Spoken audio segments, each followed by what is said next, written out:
Hello, everyone. My name is Marlon Swai, and I would like to thank the organizers for the opportunity to participate in this really fascinating and timely conversation. I'm responding to the question of how to attune to other ways of knowing and the idea of challenging epistemic violence in academia. I hope to illustrate my thinking on this question by reflecting on some lessons I learned in one particular anthropology class that I taught in 2016 here at the University of Cape Town.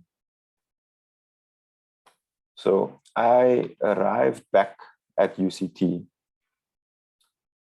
after completing my PhD in New York at the tail end of the Rhodes Must Fall and Fees Must Fall protests in 2016.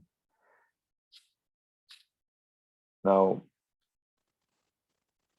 fresh off the high of teaching a first year introduction to anthropology at 8 a.m. in the morning, I arrived energized and excited to my first third year lecture at 9 a.m.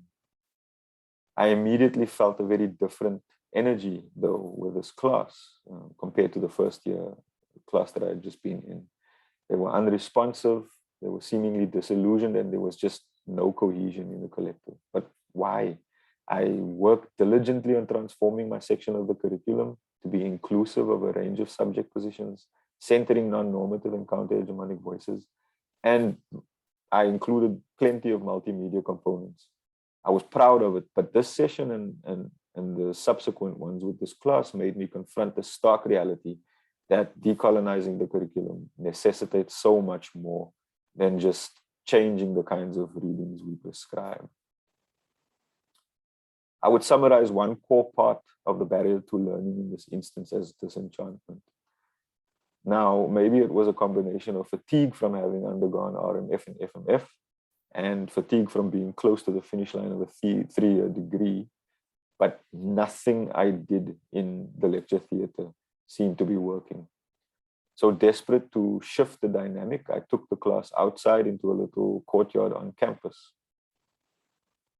Once we arrived outside, we first engaged in a warm-up activity in the form of focused breathing. Working in an improvisational mode and responding to what I felt was needed in the moment, I leaned on this opening activity to get the class to ground by participating in a collective moment that activates aspects of the student's whole self that is mostly, I feel, neglected in many lecture situations. We then moved on to a discussion about space and the effect it has on us as individuals, but also us as a collective. We discussed how those effects influence how we learn.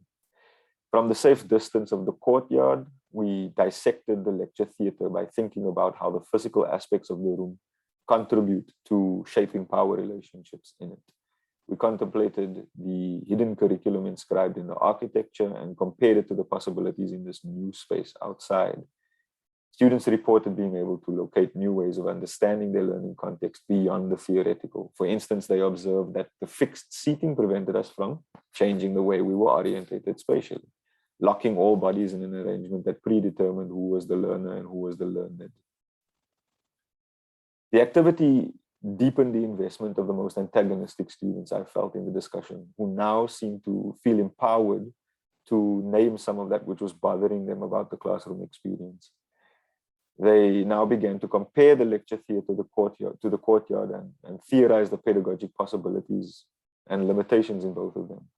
Now we move to a close reading of a prescribed text. In a circle, we read it out loud in sequence, each student reading from a strip I had cut and distributed. After one round, students wanted to do it again. We read it again, and this time I invited anyone with beatbox skills to add accompaniment. The result was more feeling and more purpose.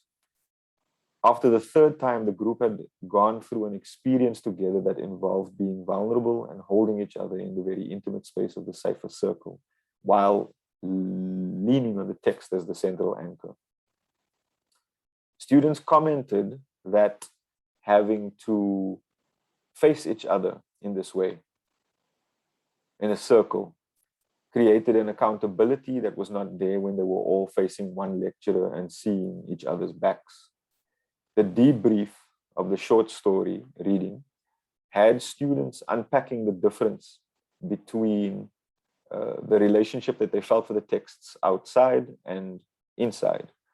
They now were externalizing it. They were hearing the rhythm of the author. They were sharing the responsibility of voicing the characters with their classmates.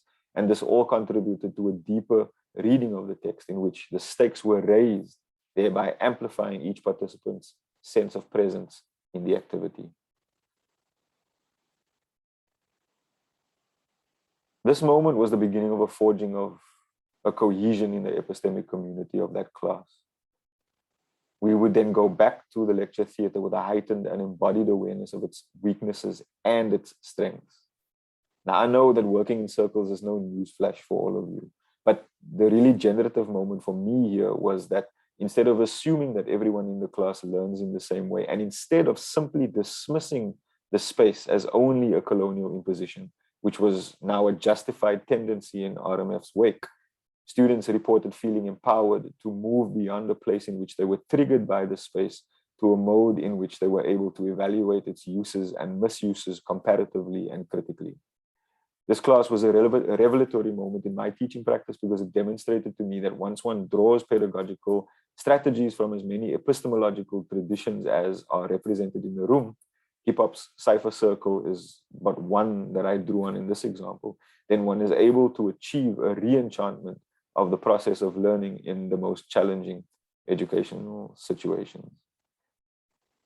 I look forward to hearing your thoughts, and I look forward to really engaging with your ideas when I'm able to. Thank you.